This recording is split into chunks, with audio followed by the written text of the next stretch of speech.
Hello students, welcome to Physics 102 class. This is General Physics 2 lecture, and the title for this class is Electricity and Magnetism. Okay, we have already designed this course to balance your conceptual understanding and quantitative problem solving strategy.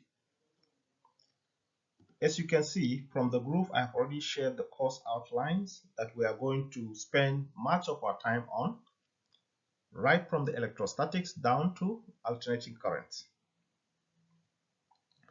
But before we proceed, I would like to recall or to make you to understand that these electricity and magnetism are two closely related branches of physics that describe the behavior of electric charges, electric currents, and magnetic fields.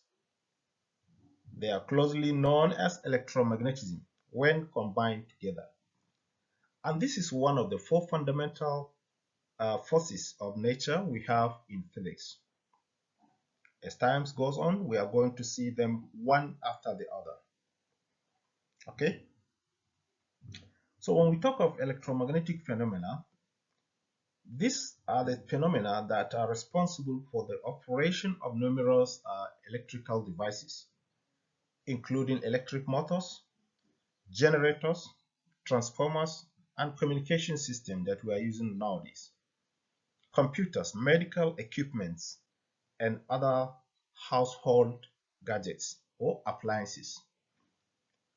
So the study of electricity and magnetism provide the foundation for electrical engineering, electronics, telecommunication, and even plasma physics, renewable energy system, and modern technologies that we are using in our day-to-day activities. Okay, in particular, when we talk of electricity, electricity is the branch of physics that deals with existence, movement, and the effect of electric charge. Electricity may exist in two forms. Static electricity, that is when the charges are at rest.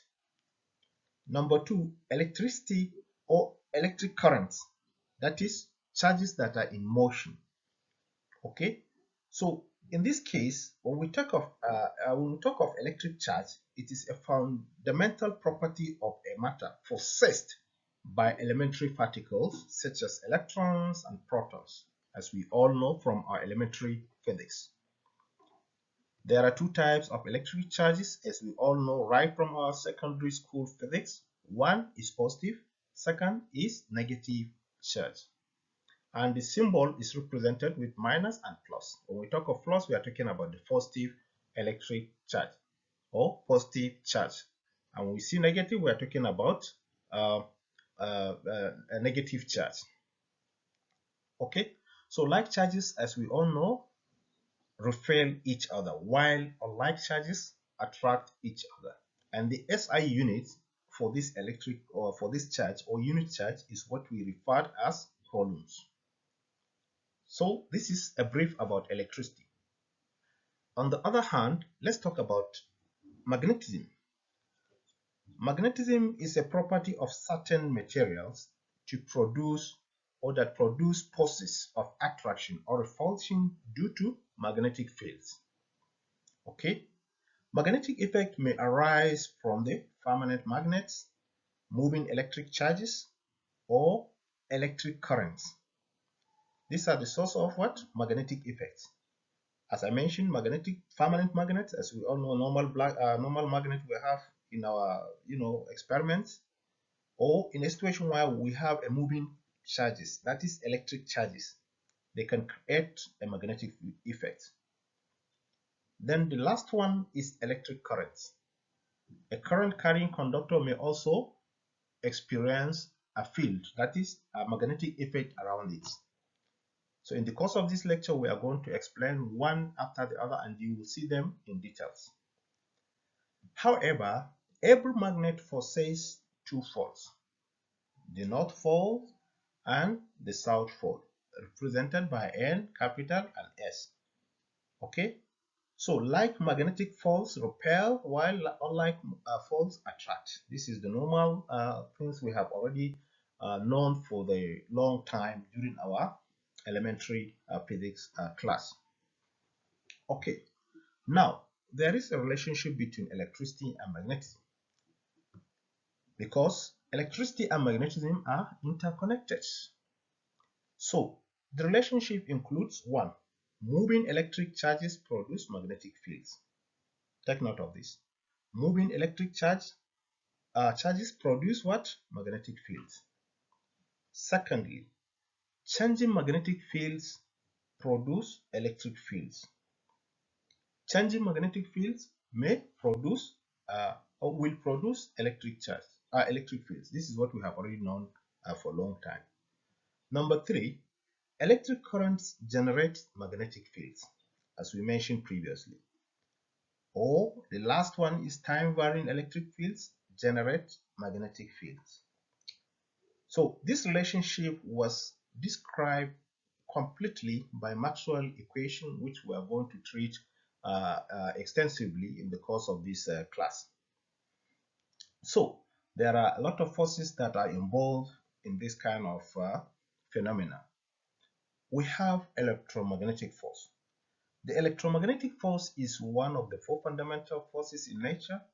It acts between electrically charged particles, and we have mentioned in the course of this course we are going to explain the forces that we have in nature, which are about 5, which are fundamentally and clearly explained. All other related forces are what? An extension of these 4 fundamental ones.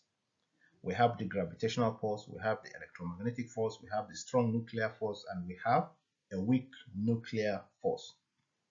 Okay, so we will explain them in details in the course of the class, in the course of this lecture.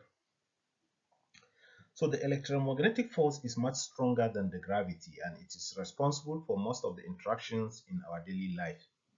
Okay, now going down to this more important aspect is for you to understand the fundamental quantities that are associated with this course. When we talk of electric charge, the symbol for this is Q, and the SI unit is coulombs. You know all this. Electric current is represented by I, capital I, and the SI unit is what? Ampere, cap A. Voltage, V, and the unit is what? Volts. Resistance, R, the SI unit is ohms. Electric field, capital E, and the symbol is Newton per coulombs or volts per meter. We have magnetic field, V, and the unit is what? Tesla. We have power. The unit is what? Watts. We have energy in joules. So all these are some of the fundamental quantities that are associated with this course that we are going to be explaining one after the other in the subsequent time. Okay, now this course, as I mentioned, is being classified into branches as a whole for electricity and magnetism. So the study of electricity and magnetism includes the electrostatics, that is study of stationary electric charges. Then we have second one, the electricity or current electricity, that is study of moving electric charges. Then number 3, we have magnetostatics. Magnetostatics, we are talking about study of magnetic fields produced by steady currents. We have electromagnetic induction, production of EMF due to changing magnetic fields. We have alternating currents, a current that changes direction periodically. Then we have electromagnetic waves, that is the study of this propagation or electric and magnetic propagation in a form of field through a space. This is what? Electromagnetic waves. Okay, so briefly, we have so many areas of application for this course. We have electric motors, as I mentioned previously. We have electric generators, transformers we are using to generate or to step up or step down our ACs. We have, that is alternating current. We have the power transmission. We have the wireless communication, radio and television. We have computers, mobile phones that we're using, the medical imaging like MRI, CT scan, and what have you. the electric vehicles which are now in place, renewable energy in form of solars and what have you. We have the industrial automation, we have plasmas technology. All these are some of the areas related to this course, which we are going to treat extensively, as I mentioned. Okay, and also there are some fundamental constants associated with this course, like the speed of light, which is c 3 times 10 to the power 8. We have permittivity of free space, epsilon naught, 8.854 times 10 to the power of minus 12 farad per meter. We have the permeability of free space, that is mu naught, okay, 45 to the 10 to the power minus 7. And we have the elementary charge E, which is 1.602 times 10 to the power minus 6 coulomb. So these are some of the things that we're going to treat in details. Okay, now as I previously explained, we are going to deal with the conceptual understanding together with the quantitative problem solving strategy in this course. So therefore, you are expected to not only to explain the physical principles, but also apply the mathematical laws and the theories to solve practical problems involving electric field, magnetic field, induction, electric circuit, and what have you. So that is why we shared a comprehensive lectures note with the derivations, work numerical examples, and the physical interpretations in the group, purposely for your continuous assessment, evaluation, and the examinations. Okay, so let's talk about the first slides in a form of introductory lecture. So from what you can see on the screen, the first slide, it is not just a syllabus or a list of topics. It is a roadmap for the entire course that will lead us to study these invisible forces that govern almost every aspect of our daily life. So take for instance, every time we turn on light in our rooms, send a text message via our phone, cell phones, or use a touch screen, or even a device to measure or to take the heartbeats, from our body, or we use some kind of electrical gadgets to scan our brains or to scan our body in the form of x-rays. All these are applications of what we are going to study in this course during the semester. So at the beginning, we are going to pull back the curtain to understand the universe and to look at the maths, the models, the beauty behind electricity and magnetism. Okay, so as you can see from the first slide, as I mentioned, we have structured the course outline into 6 sections. Have a look and master all these sections before the end of this semester in a form of weeks, lectures, or weekly lectures, or months. It depends on the time we have at the beginning. Okay, so if you look at the first section, that is the electrostatics, which I have briefly mentioned in the introductory aspects. To understand electrostatics, so generally, before we understand how electricity flow, we have to understand what it is at rest. That is when there is no action of any charge. So we will start with the fundamental forces in nature, dive into electric charges, and talk about how objects get or how objects are charged in the first place. Okay, so you will learn about Coulomb's law, which mathematically describe how charges push or pull an object or two objects, the effect of this Coulomb's theory by the action of a force.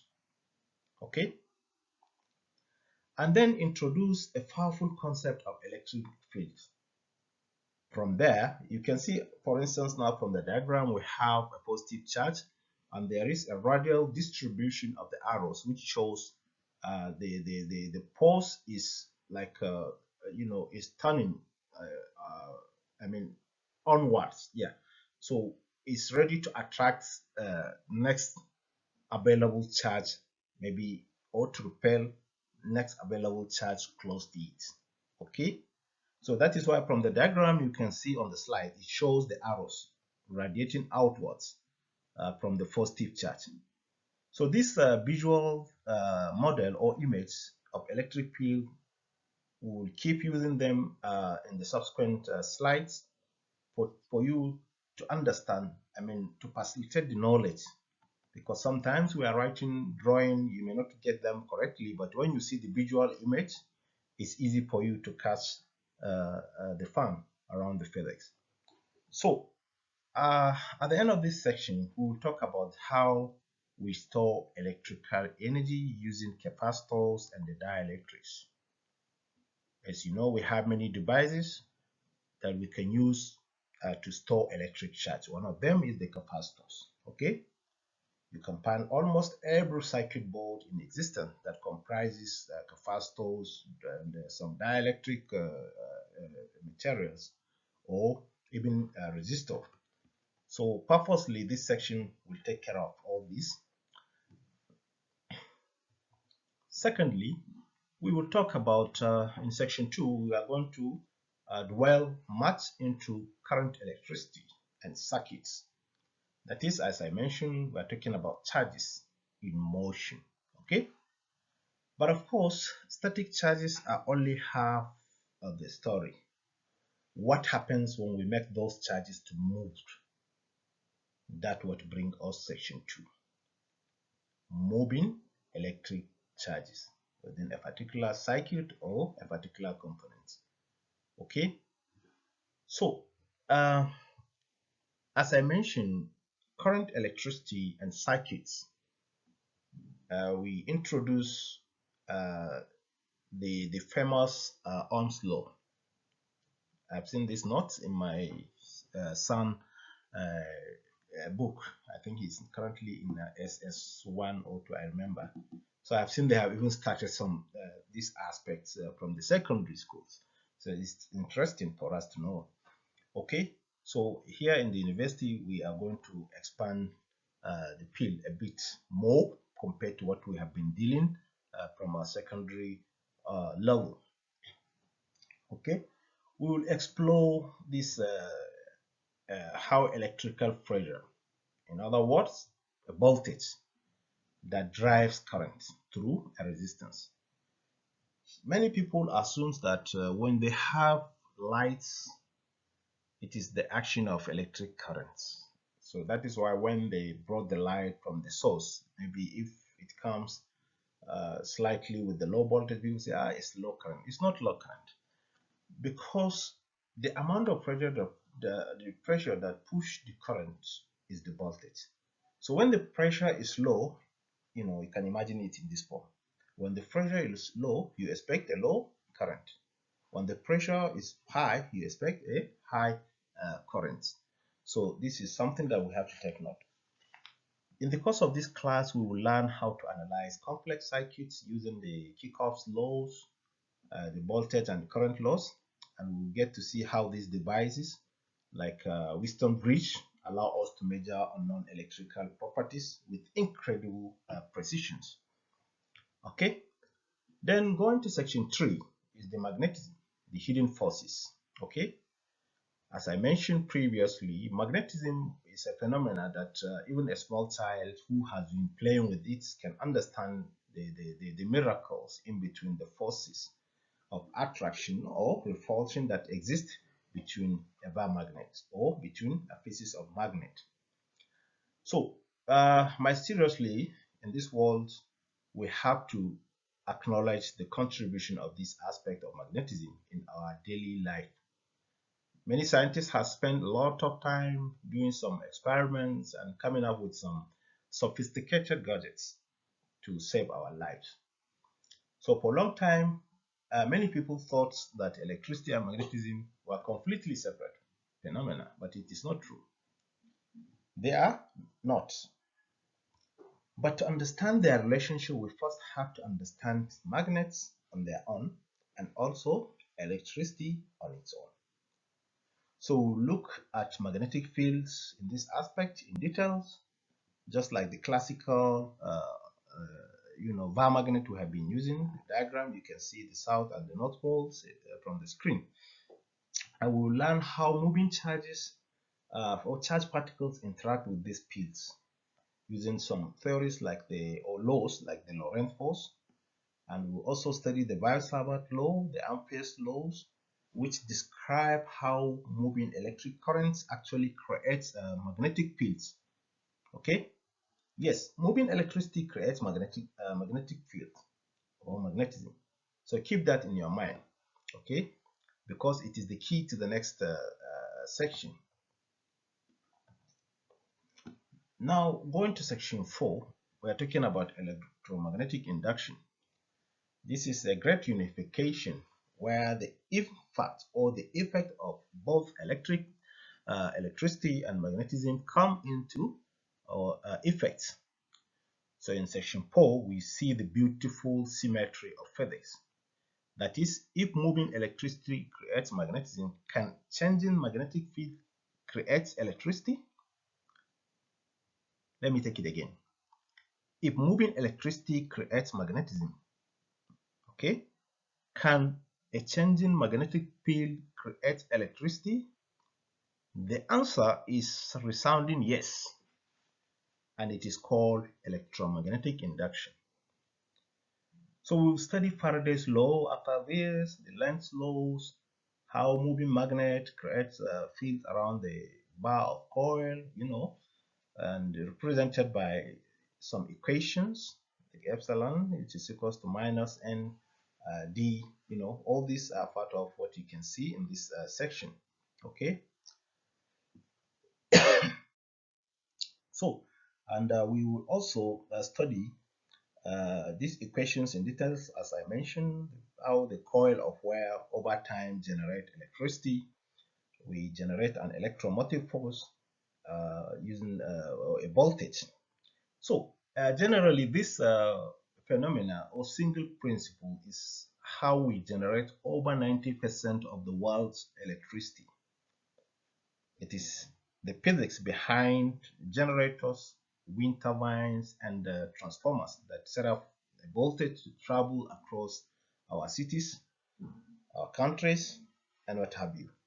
So it is very important for us to spend time and explain them in details for you guys to understand what it is and what they are all about. Okay. Next section we are going to treat in details is the electromagnetic theory. Light itself.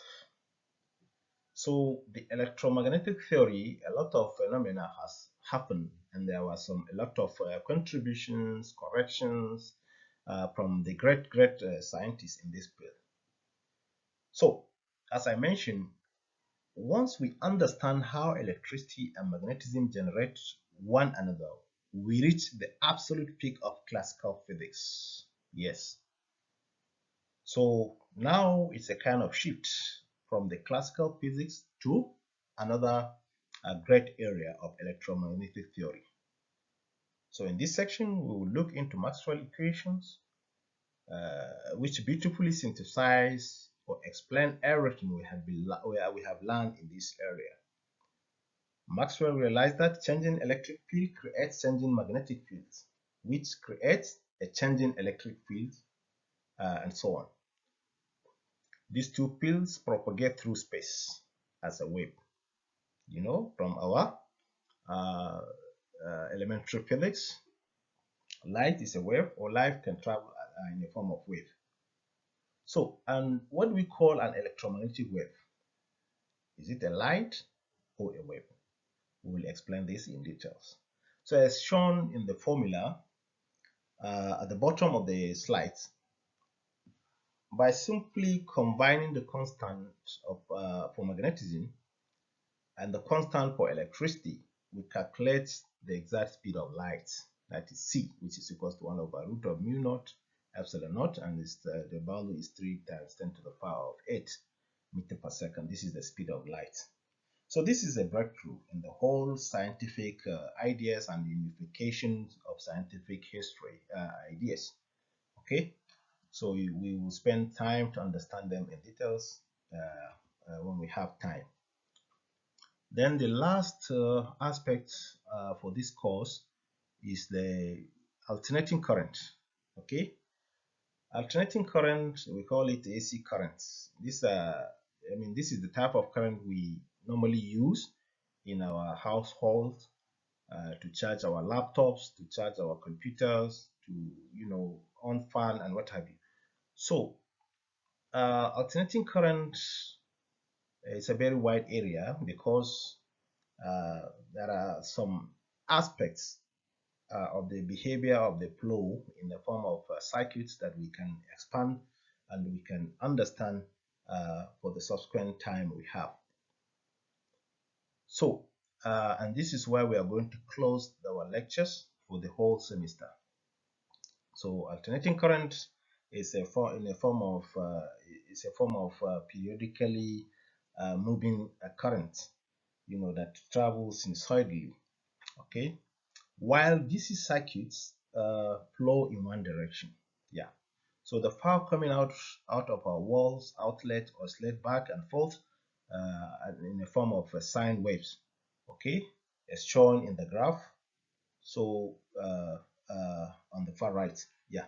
So we will study this composition of a circuit, for instance, the LRC or RLC circuit, that is the resistance, or a circuit that comprises a resistor, inductor, and capacitor. Okay, so all these are some of the things that we will explore in a form of phenomena. Others like the resonance also will come into play, which is how our radios, phones, and operate within a specific frequencies of signals. And we will learn by calculation how electrical power using power factor play a bigger role also in our physics 102 lecture. Okay, so as I mentioned, real world analysis based on applications. There are a lot of real world applications. If you talk about the power grids, the satellites, the wireless communication, the microelectronics. There are a lot of systems that we are using, or electronic system that we are using, that has a direct application of this course. So electricity and magnetism is a very wide area, but now we are going to start as an introductory class. And do not forget how to succeed in this class. I want you to understand that in order to have a better grade, or a very nice grade at the end of this semester, especially for this course, General Physics 2, you have to pay attention to understand the concept. Yeah, don't just memorize formulas. Ask yourself why charge moves or how field behaves. This is physics. You don't just take the formula off head, write it. It's okay, you take the formula, but if you cannot explain it in reaching, maybe if you say B is equals to IR, yeah, it's Ohm's law, but how to state it, you don't know. You just write the formula. So understanding the concept is one. Number two, practice problem solving. Yeah, in physics, normally, as we mentioned, normally we say physics is a spectator sport. You can't learn it just by watching me solving problems on the board. You have to get your hands dirty with the maths, the formulas. That is where you can practice solving problems. Then finally, you have to apply your knowledge. Try to connect what we talk about in the lecture to the tech in your pockets, for instance your handset, or the wires hanging outside your windows, how the connections are made, how the working principles of the cell phones we are using, the touch screen. All these are some of the things that you have to pay attention to in order to succeed in this course. So as I mentioned, you can see that we have about 6 sections but going down, it's the same with what I have shared in the reaching hands course outlines. So just take note of these are the areas of our movements in the course of the semester: electrostatics, current, electricity and circuit, magnetism, and then electromagnetic induction, the electromagnetic theory, and the alternating currents. So by the grace of God, these are the areas we can round off our semester, and so that you can have your assessments based on these areas. Okay, I wish you all the best, and if I have time, I will keep uploading some of the online lectures before we meet during the lecture and the class. Thank you very much. Have a nice day.